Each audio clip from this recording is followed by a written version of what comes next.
From Tally to Cali, It's time to wake up. Wake up! Wake up! Warchant.com is your ultimate Seminole sports source. And this is Wake Up Warchant, presented by Corner Pocket Bar and Grill. One ball, corner pocket. Now here's Warchant.com's Aslan Hajavandi. And Corey Clark. Wake up! What is up, everybody? It's Wake Up Warchant, presented by Corner Pocket Bar and Grill. Coming up on today's show, this defense, legit, raising the roof on Doak, and some of those final questions from the Renegade Express mailbag. Wake Up Warchant, presented by the Corner Pocket Bar and Grill. That's in Tallahassee, Florida. CPTallybar.com, the website, 2475 Appalachia Parkway. Thursday night bingo going down 7 p.m. Test your bingo skills to win drinks, prizes, cash at the Corner Pocket Bar and Grill. Before that, though, spend your afternoon there on your lunch break. Thursday, cheesesteak sandwich, chicken or steak variety, comes with a side dish of your choice. Plentiful options that include straight fries, curly fries, onion rings, potato salad, coleslaw, broccoli, side salad, tater tots, or freshly cooked potato chips. My goodness, one of those with a cheesesteak sandwich on a Thursday afternoon as the Noles get ready for their home opener. Right, Corey? Amen. Amen. Although, I'm telling you, the prime rib, I haven't had the Nashville hot chicken sandwich yet.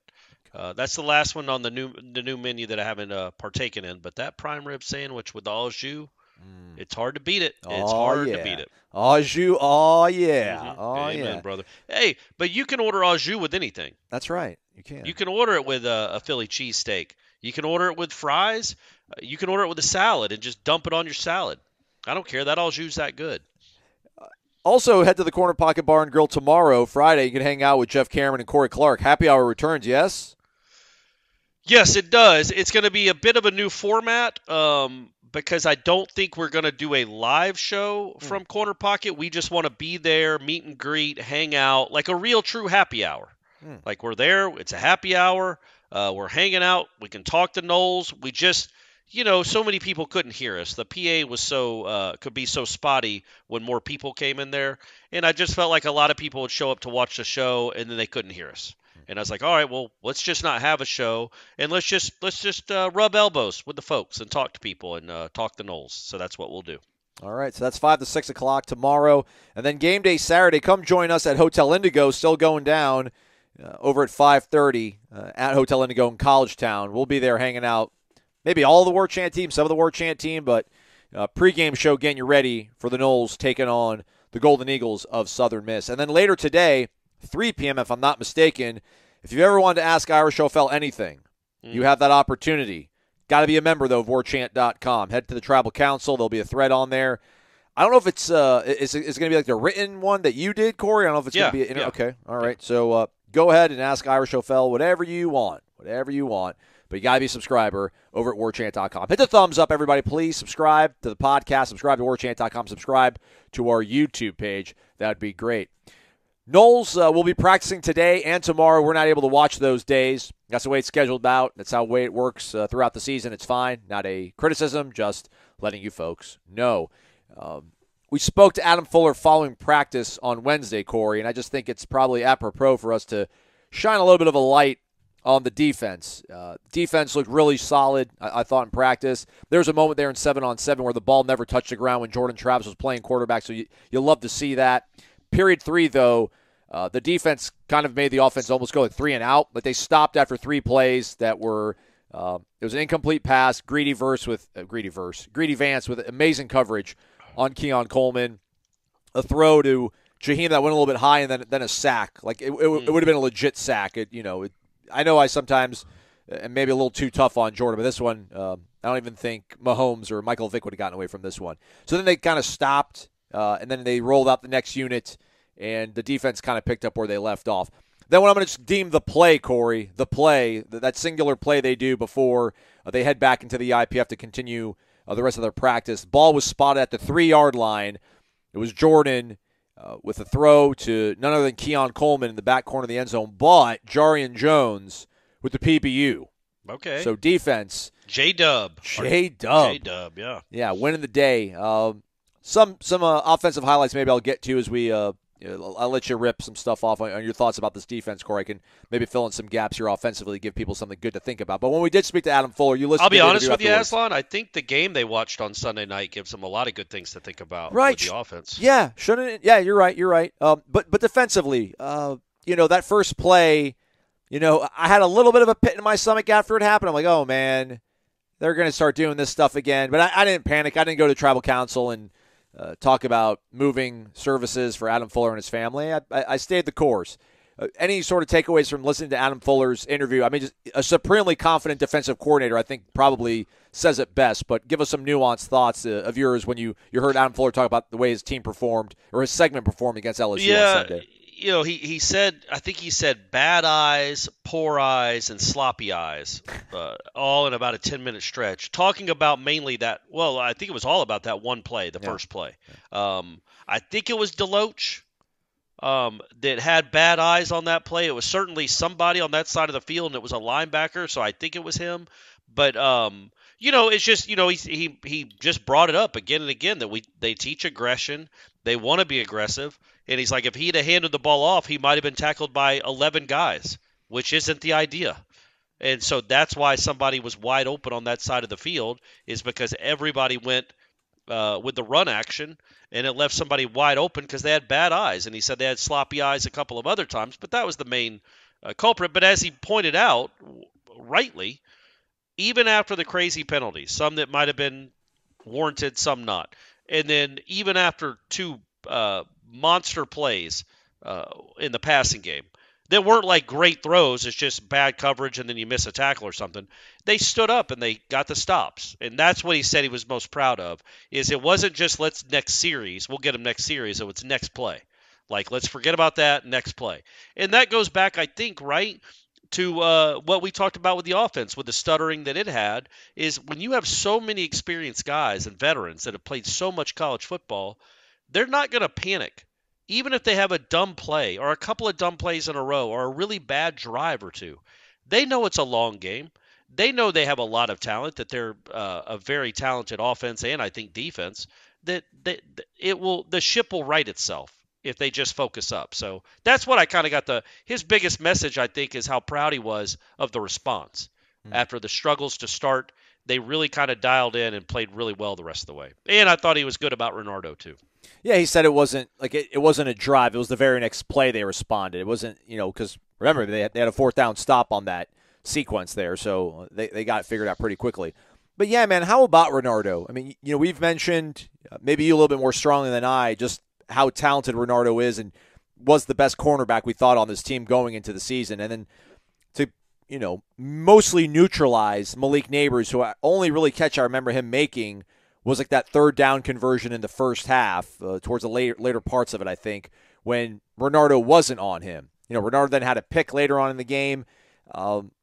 Is that one of those things that I know we felt so good about this team, but we never maybe quite budgeted for this team to have an elite cornerback? I thought we felt really good about Renardo, but I don't know if we'd throw the elite word out. Yeah. It seems like maybe they do. Does that change the calculus at all about at least like the confidence you have in this defense with that kind of piece on the perimeter? Yeah, man, but I've always been confident in him. Like, I don't know if he's not T-Buck. I mean, he's not a guy that's going to have 12 picks and return. Only needs 11 more, though. Only needs 11 more in 11 games. That's one a game. But he is a rock solid to very good cornerback. Like, you start thinking about the way he covered Neighbors, and that's what Fuller said on Wednesday. If you guys haven't watched the press conference video on our channel, he goes, we devised the defense to set up a one-on-one. And it's like, sometimes we like one-on-ones too. You always hear offenses talk about how they want to get their guys in one-on-ones. Well, sometimes we like to get our guys in one-on-ones too. Yeah. And we got our guy in a one-on-one twice, and he won both times against an elite receiver. Renardo, I don't know, man. I guess I got to see a little bit more for some reason. Renardo's elite. I shouldn't even say that. I don't have to. I watched all of last season. I watched him in practice, and then I watched that game on Sunday night. He's elite. He is a very, very good college cornerback, and I think he's an NFL player. I think he's an NFL draft pick. He's that good. I don't know what his measurables are or what his time will be at the combine, but he's just a really impressive cornerback. So yeah, I mean, but I guess he's what I thought he was anyway. So my calculus doesn't change. I already thought he was really good, and he didn't do anything to dissuade me of that. So yeah, it'd be awesome if they had somebody on the other side as good as him, but they're not far behind. It wouldn't appear. And then also the depth that they have now on the defensive line. Malcolm Ray's a guy that emerged for them, and that was one game. I get it, and he's been here and he's played a lot of football. And I think maybe I've undervalued him more so than some of the fans that comment on the show every now and then. People say give Malcolm his respect, but I wish I would have been able to ask Fuller about that specifically. But there were some other folks asking questions, and I was trying to get some stuff uploaded or whatever. But that's another thing too. I think we were so concerned about defensive end, who's going to be like that number 3 guy. Can Edmond be that? But man, the fact that they have like the depth now that we feel pretty confident about. We already felt confident about Fisk and Farmer and Fabian, obviously. But to see a guy like Malcolm Ray come in there and give you that many snaps, again, I mean, I don't know how much that's depth and just absolute talent where you don't feel like you're dropping off significantly at all. But that's another thing that obviously I'm sure plays into the confidence that Adam Fuller has with his defense right now. Yeah, they had 9 defensive linemen that played at least 11 snaps, and this was before garbage time. I think they played 10 or 11 overall, 10 defensive linemen overall. Malcolm Ray played 29 snaps. So, yeah, he said that's what they want. They want it in the secondary too, and linebackers, but especially on the defensive line to rotate guys like that. Look, Malcolm Ray didn't do anything incredible. He was, I'm looking at his PFF grade, and I know we take those with grains of salt. He was one of the lowest graded guys on the team. But he's out there, and he's contributing to a defense that's limiting them to like 1 yard per rush. Mm-hmm. He's out there in the middle of it. He is not a guy that's getting flattened on his back, even if he's just a guy. He is a guy at a level that can help Florida State, the Florida State defense, because in games that matter, well, this one certainly did, but moving forward, if you're close in a late game, getting 20 snaps from Malcolm Ray means Fabian Lovett is that much more fresh in the fourth quarter. And so is Braden Fisk. And so is Josh Farmer. Like that stuff, when he could go out there and just not get embarrassed. And I'm really not trying to kill the kid. I like that he played so much and was fine. But even if he's just pedestrian, that's a big deal because in the fourth quarter of close games, you'll have your stars out there who won't be sucking wind because they've had to play 60 snaps just to keep you in the game. That's a big development. Verse only playing 45 snaps. I mean, all that is a big deal, and that's what Fuller says they're trying to do. So when Florida State is in the playoff and Darrell Jackson becomes eligible, you're saying that Malcolm Ray probably won't start ahead of him. Correct. Those snaps will probably go to Darrell Jackson. Some other takeaways from practice. There was a tip pass there in the early portions of the practice in 11-on-11 that was then intercepted by Tatum Bethune. I'm not sure if he's got a mission takeaway tweet, but there you go. It's almost as good, I would think. In one-on-ones, Keon with an absolute fantastic catch in a red zone situation against Azarie Thomas. Really nice route by Kyle Morlock on Shaheem Brown. Just kind of put him through the washing machine on it. It was a spin cycle, if you will. It was really nice. So those were some of the only plays that I had a star and asterisks by in my notes. So practice, again, pretty sharp overall, but in terms of like flash and dash, I mean, that's pretty much the extent of it. They'll be, again, practicing later today and tomorrow. We won't be out there, but we'll have plenty of stuff to talk about. Warchant Report, Jeff Cameron Show, things of that nature. Want to also give a shout-out, Corey, to our guy Chi-Town Nole. That's the way you pronounce it, even though there's no O in the town. But it says, kind of funny how the viewership to the podcast and other features are way up here at Warchant. Count me as one of them. I'd never listened in the past. Nothing personal. I'm just not a podcast guy. Now I'm all in on Wake Up Warchant, the recruiting videos. Always was a heavy article reader. These days I can't get enough. LOL. There we go. Join us, everybody. Join us. Yeah, everybody join. Well, if you're listening to this, you already have joined us, but tell your friends. Tell a friend, yeah. And tell a friend about vitaminenergy.com and use the promo code WarchantBOGO, Warchant BOGO, to buy one and get one free when you go to vitaminenergy.com. That promo code courtesy of the Florida State alums on staff, making things work, making things happen over at vitaminenergy.com. The Workout Plus, the Mood Plus, the Immune Plus, the Focus Plus, just a few of the different varieties of vitamin energy. Again, it's energy with benefits, the vitamins, the benefits. 260 milligrams of all natural caffeine and no sugar, so no sugar crash. Our guy Ray Pereira, message on the YouTube show saying that Aslan got me hooked on the vitamin energy. I might need to go to rehab. It's not the way it works, guys. Don't be scared. You won't need to go to rehab. You'll find benefits in your life. Just get better at things. Hope you're doing that as well, Ray. Check it out, vitaminenergy.com. Use that promo code WARCHANTBOGO. Corey, Friday, Board of Trustees meeting. I don't think it'll be nothing too sizzling in terms of conference realignment, expansions, whatever, leaving the ACC. But I want to tip my cap to Matt Baker, the St. Pete Times, or the Tampa Bay Times, because I would not be caught reading through a 350-page document, which I can't believe. Like, they just drop a 350-page PDF every time they have a Board of Trustees meeting.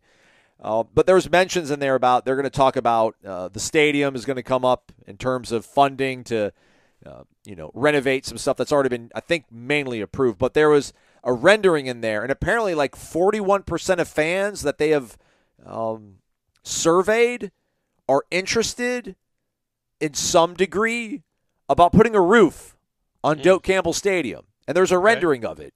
Okay. Looks very Dallas Stadium-esque. Yeah. So I don't know if that's Mike Alford trying to tap into his inner Jared Jones. I get it.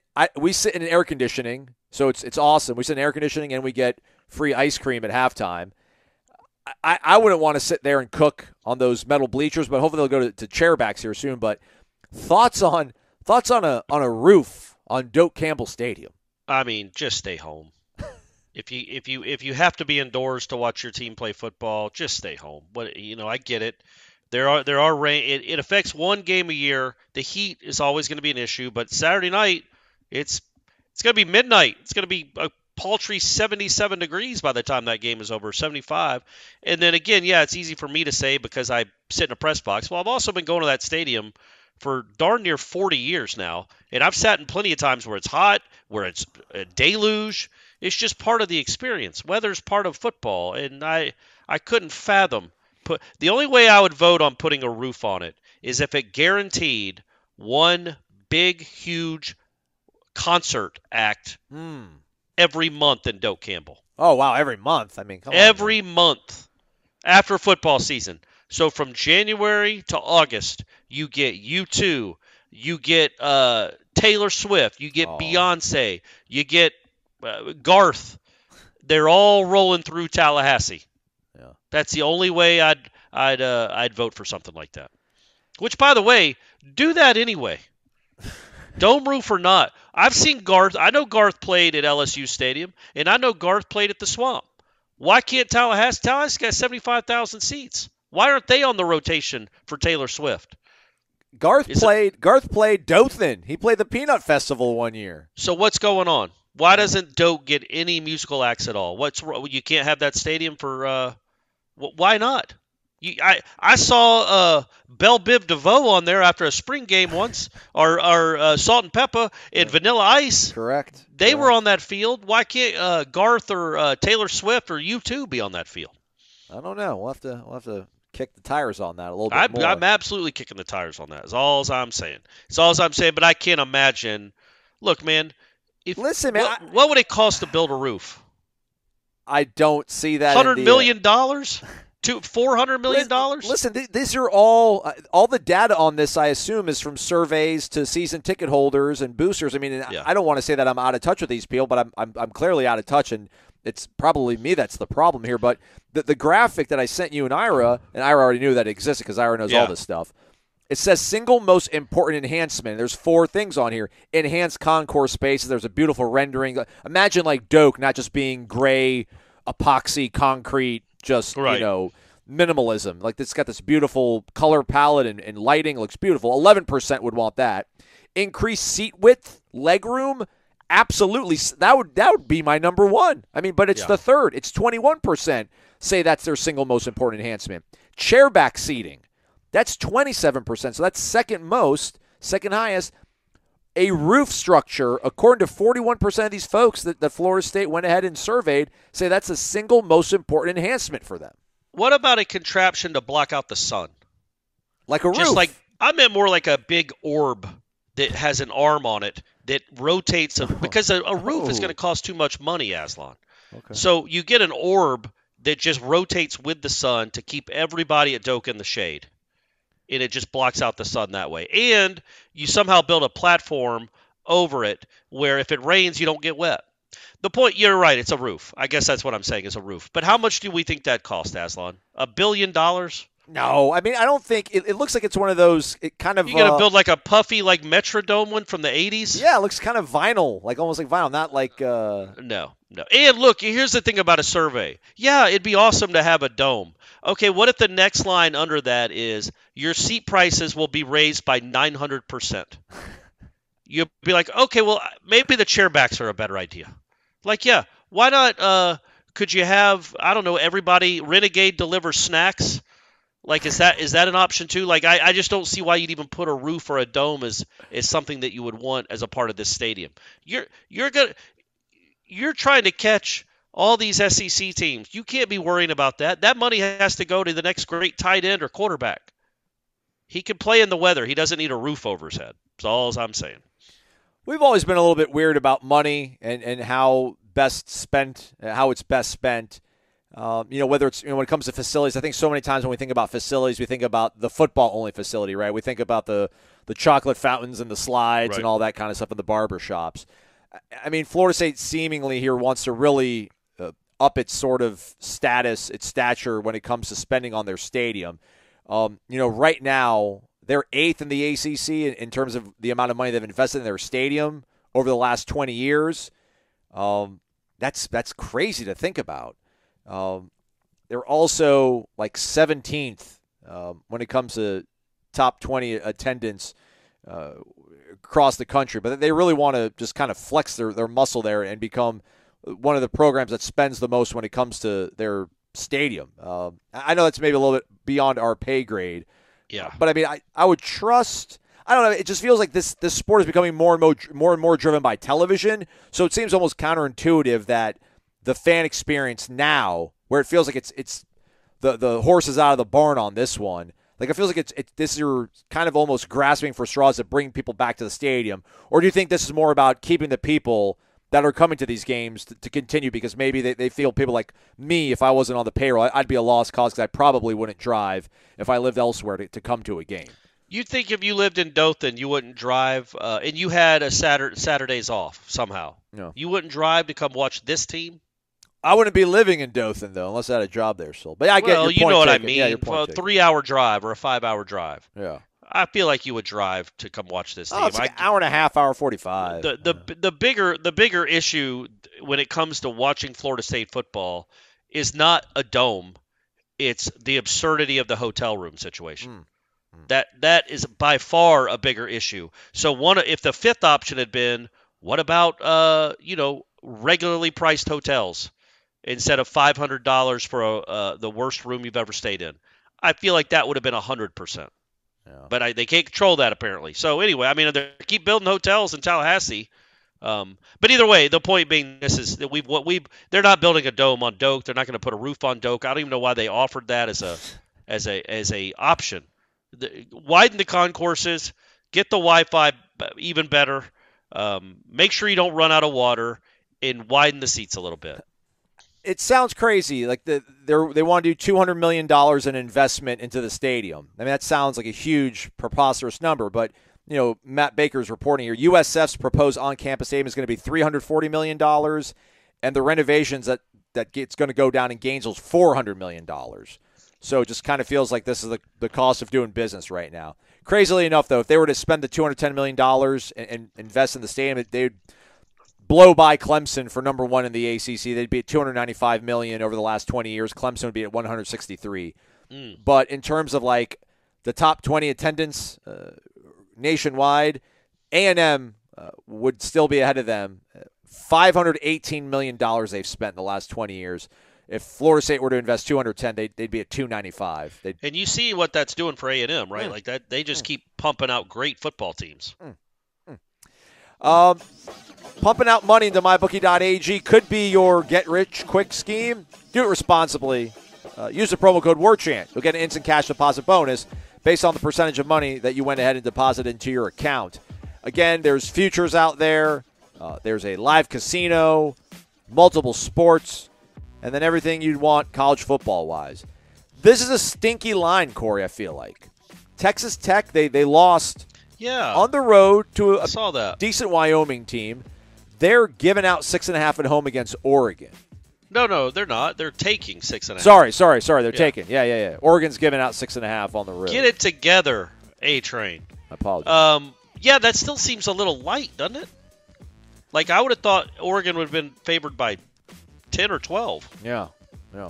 So I guess what we're telling you here on Wake Up Warchant is put the mortgage on the Ducks to go down to Lubbock and get it done. Florida State, I think, is up to 31 points now on Southern Miss. So that's What's available. the money line for Southern Miss? Man, like plus 10,000, I want to say. It can't be that big, can it? It wouldn't be 10,000. Oh, I'm sorry. No, like Florida State was like minus 10,000. I apologize. Yeah. Let me see if I find here. Plus 1550. Okay. All right. So if you put 100 on the Golden Eagles, you could win 1550 if they were to pull off the staggering upset. That's a terrible value right there. Let's see. It is. You're probably just lighting $100 on fire. Miami catching 4.5 at home against A&M. Yeah, that one's intriguing, man. I think, that to me, I think Miami's going to win that game. Okay. I know it's just A&M. It is what it is. I know Jimbo doesn't lose to Miami, but I think Van Dyke is better than he played last year. They do have a great safety. I think their offensive line is good, which can maybe make them run the ball against A&M. And then if you can run the ball, if they can run the ball and Van Dyke can, make some plays, I think they can score 24 points, and that should be enough. We'll see, but we also will see what Petrino / Fisher looks like. I'm very intrigued by this game because it'll be their first real game. I know they scored a lot of points in their opener, but it'll be their first real game against a real defense. I want to see what that offense does. And we can watch it because we'll be covering a game that starts at 8:30. So that's everybody. Awesome. Jimbo will already be back at one of his ranches by the time Florida State's kicking off. MyBookie.ag. Bet anything, anytime, anywhere. Use the promo code WARCHANT. All right, Corey, we talked a little about Oregon there. So let's go to our guy, Marlon Joker Gur Aryeh. He's also lives in Miami, so we melded both things in the last part there nicely. Love the first game. Wake up. Big win, big statement. Lots of things to still work on defensively. Switching on motions, things like that. I don't know, man. Not a lot of things. I think the defense is all right, but I digress. How do you guys feel about Jordan Travis's Heisman campaign? Will it hold up to those quarterbacks in the Pac-12? I guess that would be Shedeur Sanders now and Bo Nix. Look, man, I just looked it up. Can this be right? Because I was just looking up the Colorado grades on PFF. Not the grades, the snap counts. Okay. So they say that Travis Hunter played 80 snaps on defense. Yeah. And 65 on offense. Yeah. He played 145 snaps? Yeah. I thought it was 129. Other people were saying 110. Yeah, that was 120-something. Yeah, that's what I'm saying. This one says he was on the field for 65 offensive plays and 80 defensive plays, and he was the second-ranked player on each side of the ball for Colorado. Shedeur was the highest-ranked player on offense for Colorado. Man. Here's the thing. Shedeur Sanders isn't going to win the Heisman. I can't imagine that because I think the best player in the country is another guy on his team. So it would be really bizarre if he won if he won it. And Travis Hunter's going to get plenty of pub and publicity if he stays healthy and keeps doing this. Caleb Williams is going to be a problem, but they don't like voting for the same guy twice. Yeah. What really the thing that hurts Jordan, quite honestly, is if Clemson just ends up being an average football team this year. Yeah. There aren't a lot of marquee. That was a marquee game, and he played really well, especially in the second half. But by the time people are voting for the Heisman, that game will be 2.5 months old, and there'll be all these other games that have happened where more people have been watching because it's just there aren't a lot of marquee opportunities for Jordan to really show out. He'll have the Miami game people will watch, at Clemson people will definitely watch. And then at Florida, people will watch. But how highly are those teams going to be ranked, if at all? Well, how about the reigning Heisman winner? I mean, Caleb Williams, they played 3 ranked teams in the regular season. They lost to one of them, Utah. But it was those last 2 games against UCLA, which a lot of people watched, and then Notre Dame. Yeah. He kind of went nuts in those 2 games. But again, I guess like to your point, like Miami, if Miami's still ranked, that'll probably they'll try to create some juice out of that game, whoever's the television partner on it, ESPN, ABC. So if he does something crazy against them, not even crazy, but just goes for 4 touchdowns, which is kind of maybe not his floor, not his ceiling, just his existence.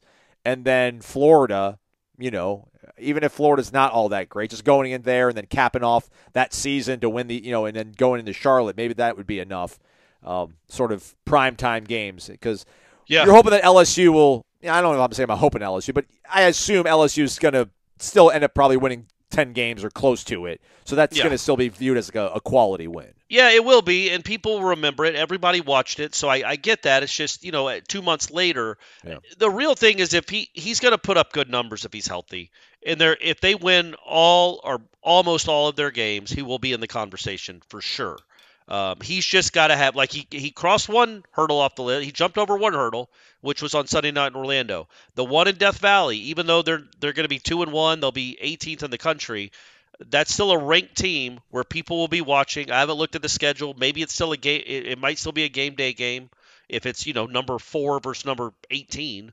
It's a pretty marquee matchup, even if people are down on Clemson. So if he goes over there and plays well and has a couple of those special Jordan Travis plays, then I think he's probably in line to be the front runner after the first month. And if they're undefeated, look, he'll be the best player on an undefeated team that might be number 1 or number 2 in the country by the end of the year. That he's certainly going to be in the running. Right now, after 1 week, I would have Travis Hunter 1, Jordan Travis 2. Do you think? But it's 1 week, so that's not a slide on Jordan Travis at all. It's just that was. But I also don't expect Travis Hunter to keep doing that the rest of the season. Yeah. What if Keon Coleman siphons or cannibalizes Jordan votes? Because that's something that can happen? Like the same way that maybe should do on Travis Hunter? I don't think so, but I think no, Travis Hunter's a unicorn, man, so that's a whole different ballgame. I think Keon Cole, he's not going to catch 3 touchdowns every game. That'll be more spread out. Johnny will have a couple in one game. My man Destin will have a couple. Jaheim will have 2 or 3. You know what I mean? Like, I don't think Keon, because he's not like a I don't know, man. He's gonna get like 5 balls every game minimum, I feel like. No, I know, but it's like think of the receivers don't really win the Heisman much.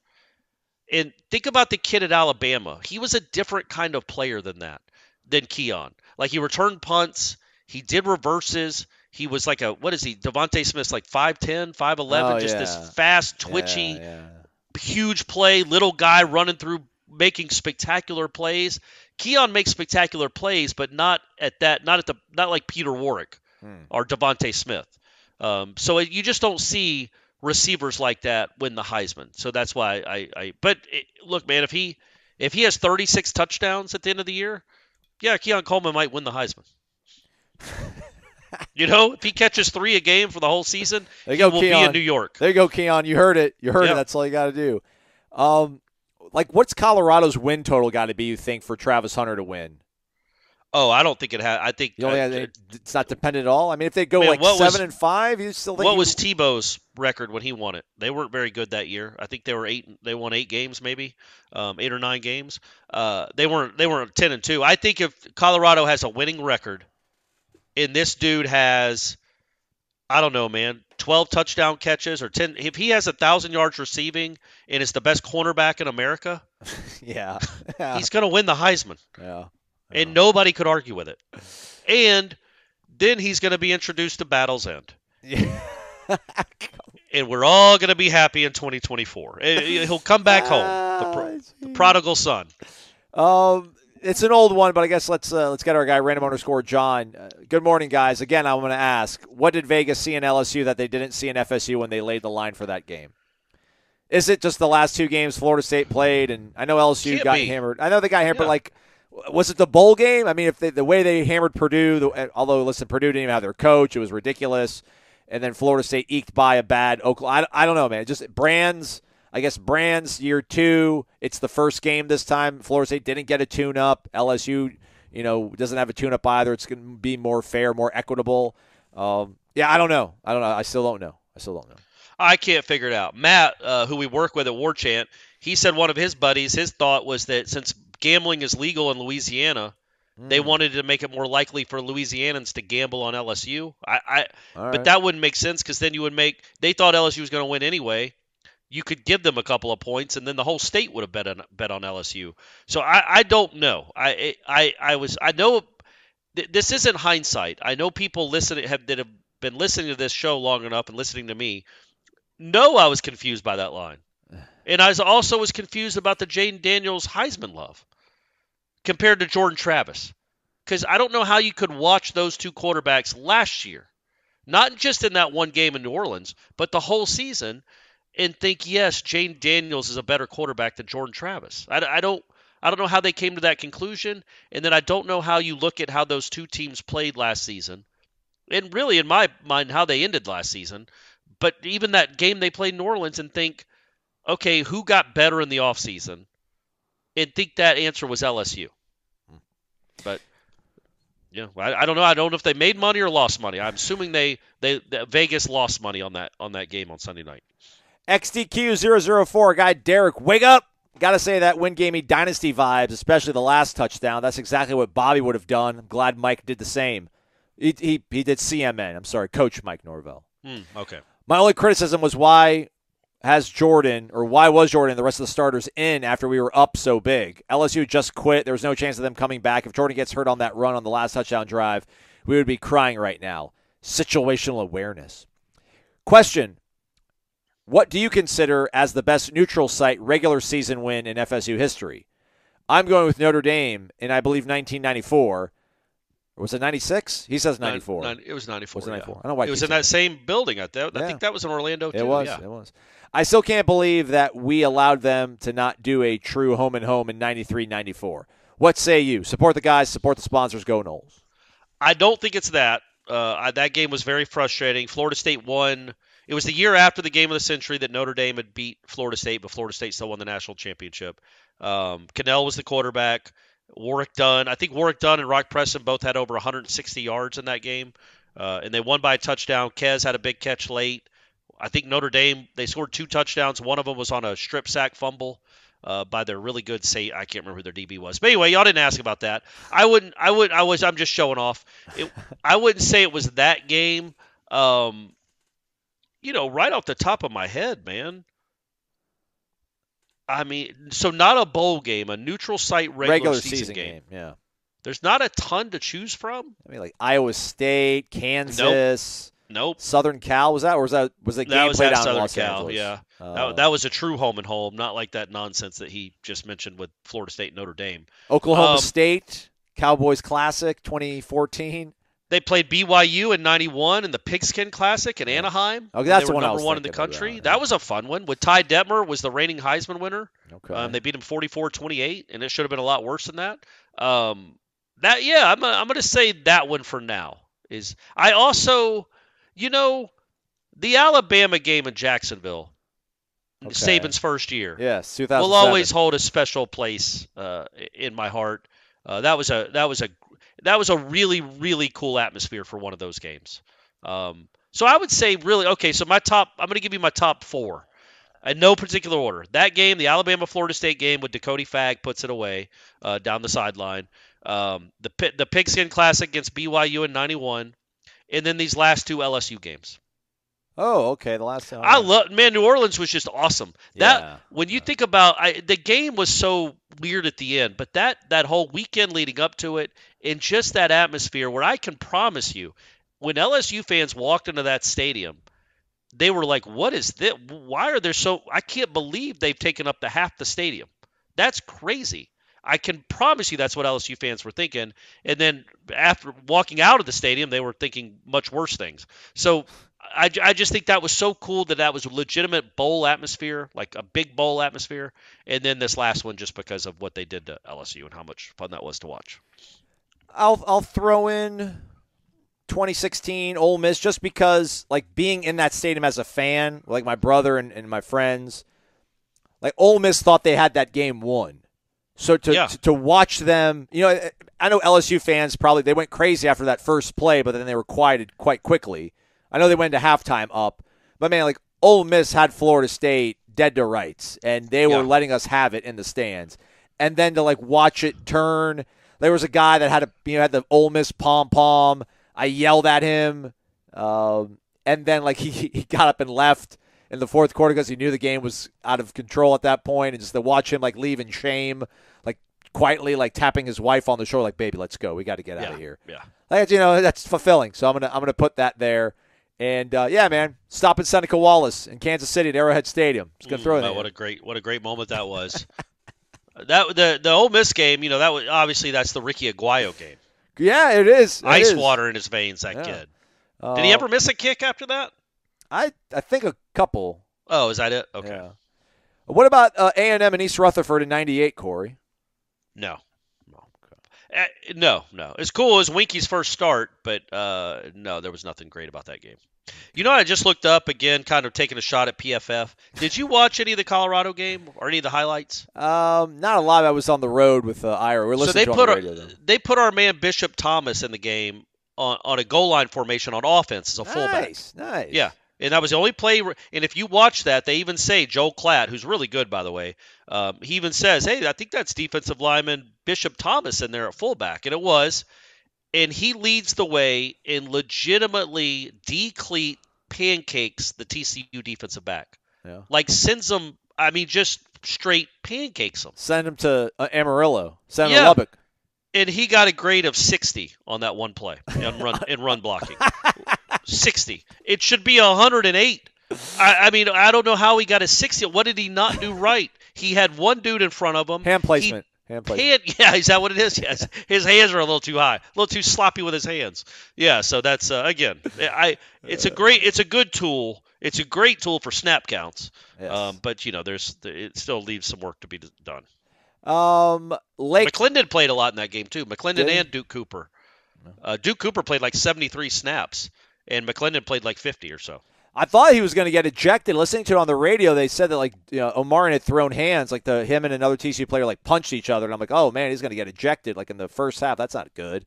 But I guess they call unsportsmanlike offsetting one. So he's fine. Lake Jackson Birdman 2019 introductory press conference. Mike Norvell says, quote, "We are also going to be a football team that understands how to respond to success because success is coming. In 2023, how is coach addressing how to respond to success following the LSU opener?" I wanted to ask that, but I couldn't get it in on Wednesday, so I failed you, Lake Jackson Birdman. I apologize. You would say, right, Aslan, you watched both of these practices this week. I just watched the one on Tuesday. Yeah. I would say the way that gets done is nothing was different. Mm-hmm. It looked the same. The practice on Tuesday, to me, looked the same as the practice from 2 Tuesdays ago.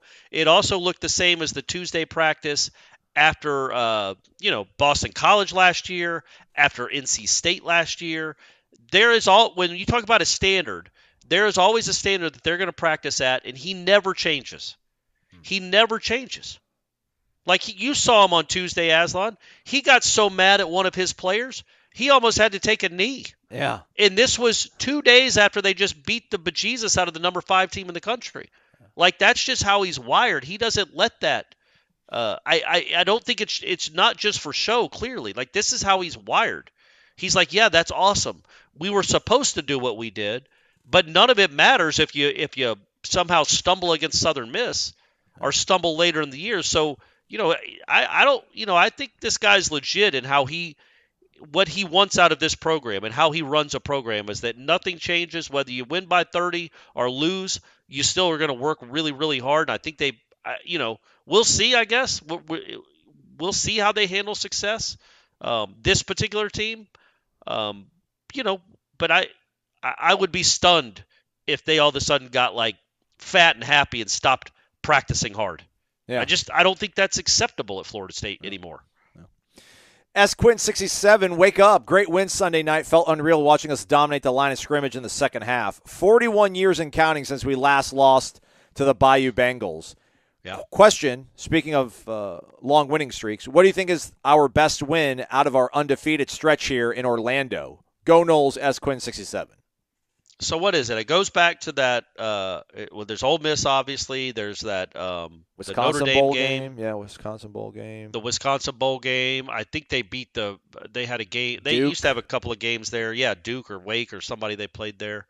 And that Notre Dame game, the aforementioned Notre Dame game. Yeah, but Notre Dame had really – that was the beginning of the end for Notre Dame. Yeah. They took a real step back I after think that was season. Like Ole Miss might have been ranked 16th or something, or maybe they were. I don't know if they were. Maybe they even weren't ranked in 2016. So maybe that's where I got that number from.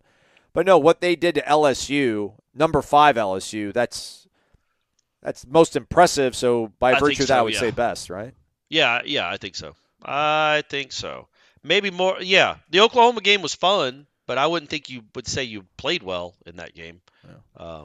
But yeah, this one was certainly the most impressive of all of them. Shout out to Cat Chaser.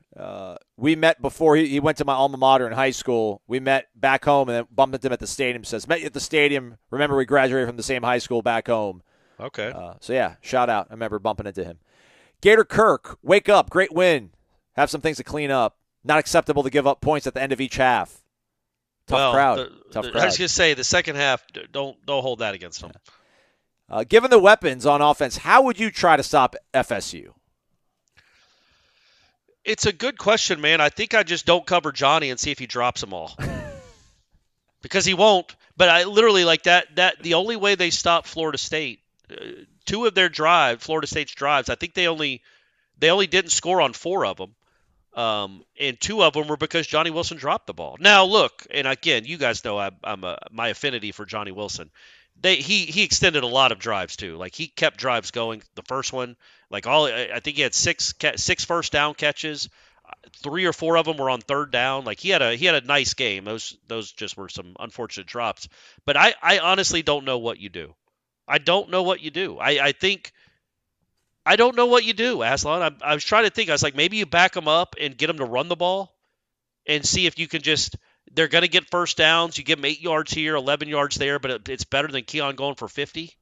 Yeah. But then when Florida State gets in the red zone, I just expect them to be a real bear in the red zone because of Keon, because of Johnny, because of Jaheim, because of Jordan's running ability. Like, I don't know what you do, man. I guess it sounds like I'm talking about Mahomes and the Chiefs or the 13 team or the 93 team, but I don't know what – there isn't really a weakness. There isn't. And that's what Will Hall, the head coach of Southern Miss, said as much about the team that he's facing this weekend. Yeah, you have to be able to rush 4 dudes and get to Jordan Travis consistently. Well, good luck with that. I know. That's because just to beat these tackles is going to take an immense amount of effort and talent.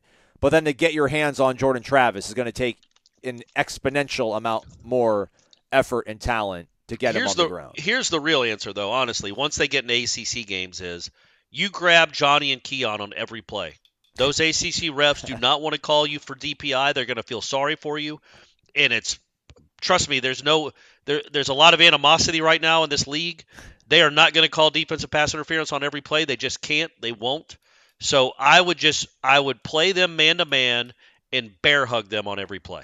Like just straight up grab them and grab them and grab them, knowing that those side judges aren't going to just throw a flag every play.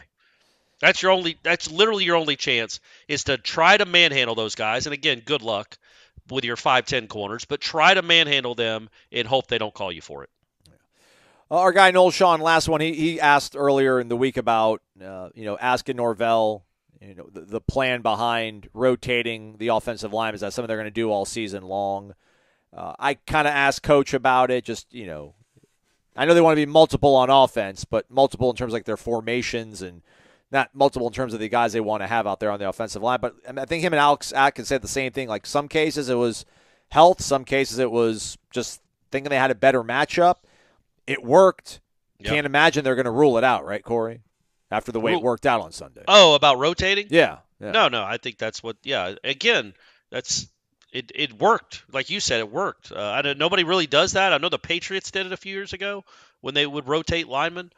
But yeah, man, that certainly seemed to work quite well, and we'll see if they continue. And I feel like they want to play at least 7 or 8 guys in this game up front, and if they do what they should do, you hope, and take care of business, they might play 12 or 15 offensive linemen by the time it's over.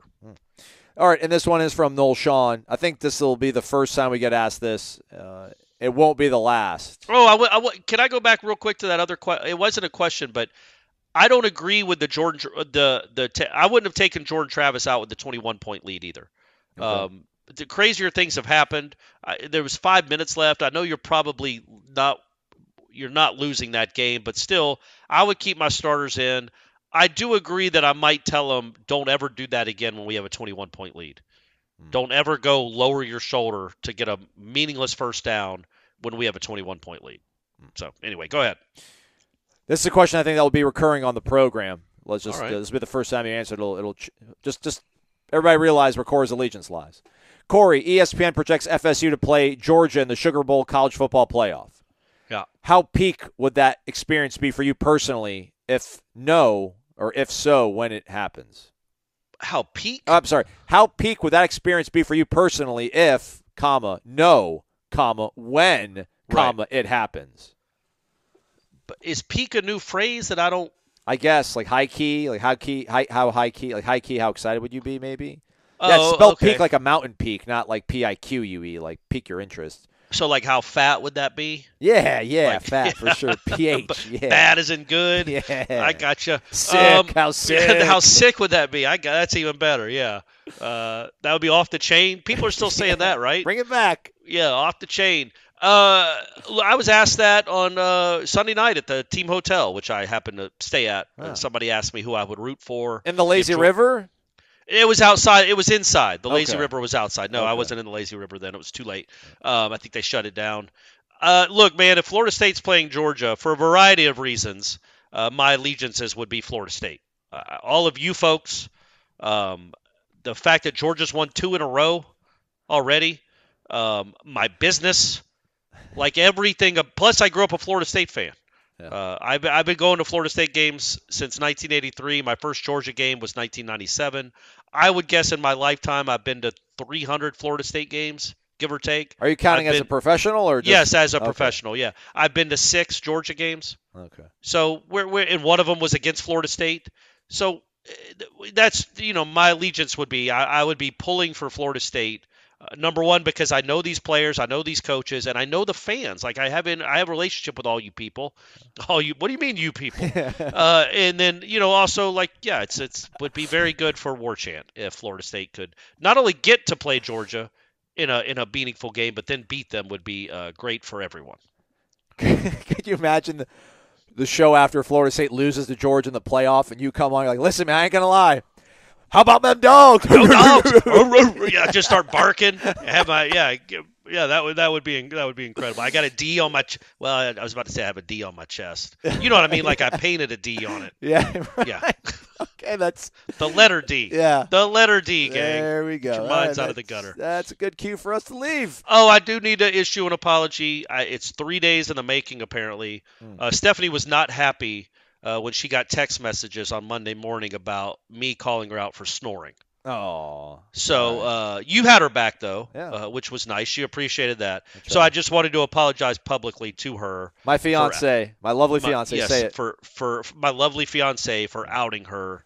And look, it was 3:15 in the morning. There's no shame, and it's not like crazy. That was a long Ira. night. And that was It a long. was. Boy, why you got to compare her to him? Come on, Well, man. because I don't want people to think that she's snoring like sawing logs or anything. It's Yeah. not that bad, but it can sometimes you can pick it up. The mic, a sensitive mic might have picked it up, Yeah. but you didn't. Apparently, none of you No. heard it, No. which is good. Let's act like I never said it.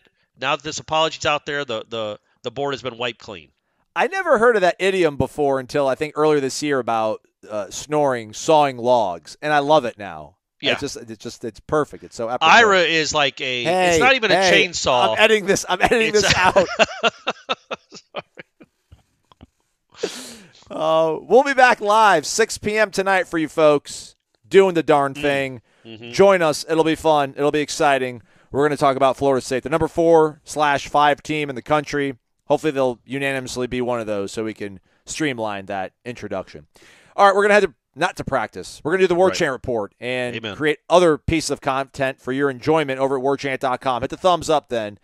Subscribe to warchant.com and our YouTube page. We certainly would appreciate it. Jeff Cameron Show coming up 1 to 3 o'clock. He's Corey. I'm Aslan. Thank you for listening to Wake Up Warchant, presented by the Corner Pocket Bar and Grill.